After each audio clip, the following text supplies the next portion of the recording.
तो अस्सलाम वालेकुम, हाज़िर हूँ अपने नई वीडियो के साथ। तो आज का हमारा topic class 10 chemistry chapter number 4 biochemistry में आज हम पढ़ने जा रहे हैं बेटा sources of vitamin, importance of vitamin, deficiency disease यानी विटामिन की जो कमी से क्या क्या बीमारियाँ हो सकती है। तो कुछ बीमारियों को डिस्कस करेंगे, ठीक है। तो उससे पहले मैंने विटामिन का टॉपिक पढ़ा है, टाइप्स ऑफ विटामिन पढ़ा है आपको on the basis of solubility. तो सबसे पहले विटामिन ए पढ़ लेते हैं। तो विटामिन ए क्या है बेटा? फैट सॉल्युबल विटामिन है, ठीक है, जो कि हमें लिपिड से हासिल होता है। इसके अलावा देखें, जो विटामिन ए का सोर्स है वो है बटर, ठीक है, ये भी एक लिपिड है। फिशेस, तो फिशेस में भी बेटा फैट मौजूद होते हैं, ठीक है। एग, इसमें भी फैट्स मौजूद होते हैं। मिल्क, इसमें भी फैट मौजूद होता है। चीज़, तो तमाम चीज़ों में क्या है बेटा? फैट्स मौजूद होते हैं। इसके अलावा सब्जियों से भी हासिल होता है, ठीक है। It may be obtain from the colouring matter of green and yellow vegetable, तो ग्रीन कलर की वेजिटेबल या येलो कलर की वेजिटेबल से भी हमें हासिल होता है। तो इन चीज़ों को आपने याद रखा है, ठीक है। और इसी तरीके से जो इसकी इंपॉर्टेंस है, आँखों के लिए इंपॉर्टेंट है और स्किन के लिए इंपॉर्टेंट है विटामिन ए, ठीक है। तो अगर विटामिन ए की क्या हो बेटा? डेफिशिएंसी हो तो क्या डिजीज़ हो सकती है बेटा? नाइट ब्लाइंडनेस हो सकती है, ठीक है। यानी रातों को अगर आप देखेंगे, जिसको कमी होगी वो देखेगा तो उससे देखने में क्या होगी बेटा? प्रॉब्लम होगी, ठीक है। तो कलर्स जो है वो आपस में मिक्स हो सकते हैं। तो an inability to see in dim light, तो अगर लाइट डिम हो तो वो देख नहीं पाएगा। इसके अलावा ज़ीरोफथालमिया, ठीक है, तो इसमें क्या होगा बेटा? लिखा हुआ है टेयर ग्लैंड सीज टू फंक्शन, ठीक है। तो आँखों की जो आई बॉल्स हैं, ठीक है, उसके ऊपर क्या है बेटा? एक ग्लैंड्स मौजूद होंगे, ठीक है। तो इसको कहते हैं बेटा टेयर ग्लैंड। तो आप इस पिक्चर में देख सकते हैं, तो आँखें की बॉल के ऊपर आपको टेयर ग्लैंड दिख रहा होगा, ठीक है। तो जब हम रोते हैं तो इसी में से क्या है बेटा? पानी का इखराज होता है। इसके अलावा खैर देखें, लिखा हुआ ज़ीरोफथालमिया में क्या होगा बेटा? टेयर ग्लैंड सीज टू फंक्शन, जो टेयर ग्लैंड है ये फंक्शन नहीं कर पाएगा प्रॉपरली विटामिन ए की डेफिशिएंसी की वजह से, ठीक है। तो इसकी वजह से क्या होगा बेटा? ड्राइनेस ऑफ स्किन होगी। तो आँखों के इर्द गिर्द क्या होगी बेटा? ड्राइनेस होगी।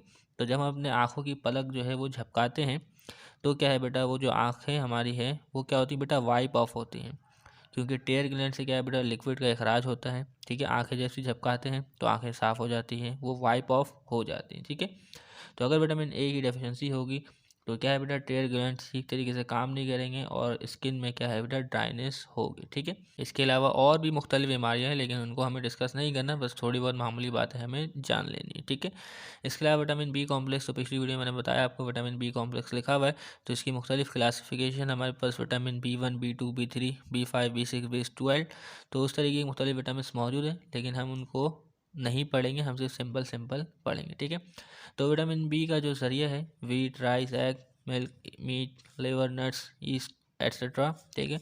तो ये सब सोर्सेज हमारे पास विटामिन बी के, ठीक है। तो विटामिन बी जो है वो वाटर सॉल्युबल विटामिन है। तो अगर आप इसको एक्सेस में ले लें तो आपको कोई नुकसान नहीं होगा, क्योंकि ये आसानी से क्या है बेटा? बॉडी से खारिज हो जाता है, ठीक है। तो इसकी इंपॉर्टेंस किसके लिए बेटा? नर्व और स्पिन के लिए इसकी इंपॉर्टेंस बहुत ज़्यादा है, ठीक है। नर्व्स आसाबी निज़ाम जो सिग्नल्स को एक जगह से दूसरी जगह पहुंचाते हैं। इसके अलावा स्किन के लिए बड़ी अहमियत का हामिल है। तो देखा जाए तो तमाम ही जो आपके पास वाइटामिन है वो स्किन के लिए ज़रूरी होते हैं। तो इसकी डेफिशिएंसी से जो डिजीज़ हो सकती है वो है बेरी और क्या है बेटा? डर्मेटाइटिस। तो बेरी क्या है बेटा? बॉडी में क्या है बेटा? इन्फ्लेशन हो जाती है, ठीक है। Causes inflammation of nerves and heart failure.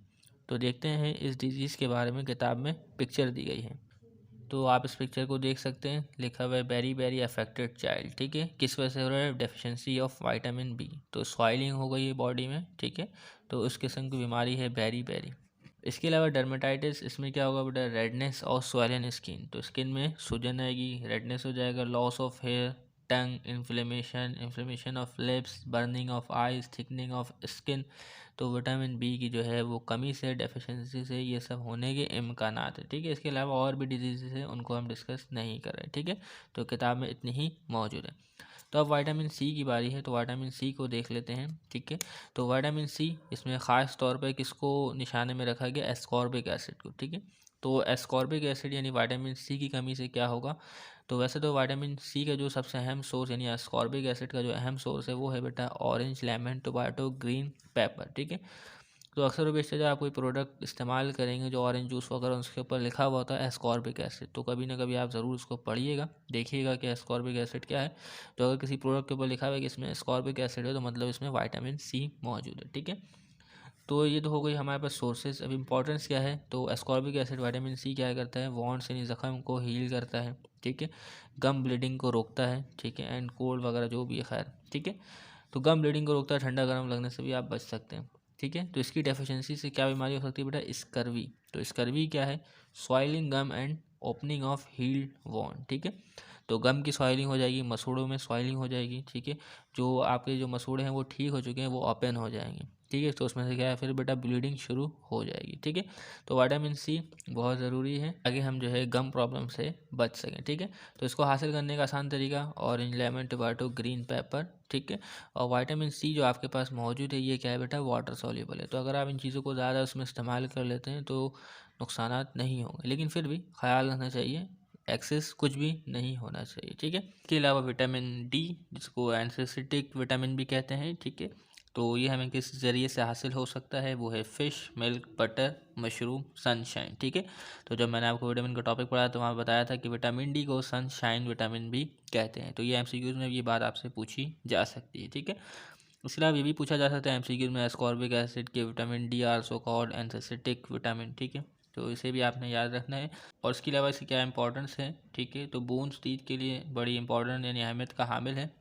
कैसे कंट्रोल करता है बेटा, metabolism of calcium and phosphorus, ठीक है। तो कैल्शियम और फास्फोरस की कमी से क्या है बेटा, हड्डियाँ जो है वो कमज़ोर हो जाती हैं। तो विटामिन डी क्या करता है बेटा, इसको कंट्रोल करता है कैल्शियम और फास्फोरस के लेवल को हमारी बॉडी में, ठीक है।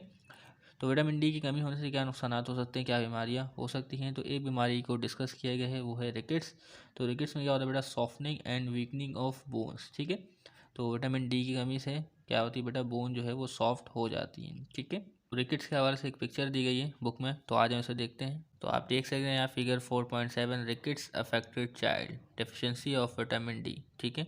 तो हड्डियाँ जो है वो कमज़ोर हो सकती हैं। और इसी तरीके से जो विटामिन ई है, ठीक है, इसको some time it is called fertility factor कहते हैं, ठीक है। तो फर्टिलिटी फैक्टर जिसमें मेल और फीमेल क्या है बेटा, ऑफ स्प्रिंग प्रोड्यूस करने की सलाहियत रखते हो, ठीक है। तो अगर विटामिन के में क्या होगी बेटा, ई में कमी वाक़ई होगी तो फर्टिलिटी फैक्टर भी डिक्रीज़ होगा, ठीक है। तो विटामिन ई का जो लेवल है बॉडी में वो दुरुस्त होना चाहिए, ठीक है, ताकि फर्टिलिटी फैक्टर जो है वो ठीक से काम करे, ठीक है। तो विटामिन ई का सोर्स क्या है हमारे पास, प्लांट ऑयल, ठीक है, wheat jam oil, cotton seed oil, corn jam oil, soybean oil, peanut oil, also अकर इन ग्रीन लीफी वेजिटेबल, ठीक है। तो ये इनका सोर्स है। तो विटामिन ई भी यानी तमाम विटामिन जो है वो हमारे लिए बहुत अहमियत के हामिल है, ठीक है। इसके अलावा इसके फ़ायदे क्या है, तो मेंटेन करता है सेल मेम्ब्रेन को, ठीक है। तो एनिमल में क्या है बेटा, सेल मेम्ब्रेन मौजूद होते हैं। And proper functioning of reproductive system, तो रिप्रोडक्टिव सिस्टम को क्या रखता है बेटा, फाल रखता है, ठीक है। तो विटामिन ई की कमी से रिप्रोडक्टिव सिस्टम भी जो है वो मुतासिर हो सकता है। इसके अलावा स्किन भी मुतासिर हो सकती है, ठीक है। और विटामिन ई की कमी से नुकसानात क्या है, sterility, unable to produce offspring, ठीक है। तो कपल जो है वो बच्चे जो है वो पैदा नहीं कर सकते स्टेरिलिटी में, ठीक है, यानी विटामिन ई की कमी होने की वजह से। इसके अलावा हेमोलाइसिस, हेमोलाइसिस में क्या होगा बेटा, जो आरबीसी सेल है, ठीक है, ये क्या होंगे बेटा, टूटते रहेंगे, ठीक है। इनकी जो रेट ऑफ जो है आपके पास ब्रेक डाउन है, ठीक है, उसमें इजाफा हो जाएगा, ठीक है। तो लाइसिस का मतलब क्या होता है बेटा, टूटना। तो क्या है बेटा, विटामिन ई की कमी से जो आरबीसी यानी रेड ब्लड सेल है उसके टूटने में क्या है बेटा, इजाफा हो जाएगा, ठीक है। तो अब देख लेते हैं बेटा विटामिन के। तो विटामिन के क्या है बेटा, एक फैट सॉल्युबल विटामिन है, ठीक है। तो विटामिन के जो इसका ज़रिया है हमारे पास ग्रीन वेजिटेबल्स, ठीक है, like spinach, alfalfa, cabbage, rolls, ठीक है। तो इन तमाम जी यानी अगर बेसिकली तौर पे कहें कि अगर आप ग्रीन वेजिटेबल कंज्यूम करते हैं तो विटामिन के की कमी का सामना नहीं होगा, ठीक है। तो विटामिन के किस लिए ज़रूरी है बेटा, ये क्या है बेटा, फॉर्म ब्लड क्लॉटिंग फैक्टर, ठीक है। तो अगर विटामिन के जो है उसका जो बैलेंस है वो हमारी बॉडी में बराबर है तो ब्लड क्लॉट जो है वो जल्दी होगा, ठीक है। और अगर विटामिन के में कमी हो जाए, ठीक है, विटामिन के में कमी हो जाए तो ब्लड जो है वो हमारा जल्दी जमेगा नहीं, क्लॉट नहीं होगा, ठीक है। तो देखें विटामिन के की कमी से क्या नुकसान है, haemorrhage, increase blood clotting time, ठीक है। सोचिए अगर कोई डैमेज हो जाता है वेसल में, ठीक है, तो अगर विटामिन के की कमी होगी तो खून रुकेगा नहीं, ठीक है, क्योंकि ब्लड क्लॉट नहीं होगा तो खून तो बहता ही रहेगा। तो ये एक नुकसान की बात है, ठीक है। तो विटामिन के जो है इसका भी लेवल हमारी बॉडी में मेंटेन रहना चाहिए, ठीक है। तो इस तरीके से हमने जाना बेटा विटामिन के बारे में, सोर्सेज, इंपॉर्टेंस और डेफिशिएंसी डिजीज़ के बारे में। तो उम्मीद करते हैं तमाम बातें आपको क्लियर हो गई होंगी। तब तक के लिए इजाज़त दीजिएगा, चैनल को सब्सक्राइब कीजिएगा। अल्लाह हाफिज़।